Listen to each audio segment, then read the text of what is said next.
Arkadaşlar o dünkü yaptığım ballı karabiberli karışımdan sonra Eren'in öksürüğü azaldı. Kendini nasıl hissediyor? Biraz iyi. İyisin değil mi? Gece çok öksürdün ama şu an böyle. Dün ciğerden öksürüyordu. O karışımdan bir tane daha yapacağım.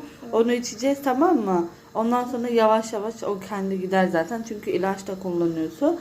Bunu kesin yapın değil mi Eren? Evet. Şu an rahatsın değil mi anneciğim? Tamam, geçmiş olsun bebeğime.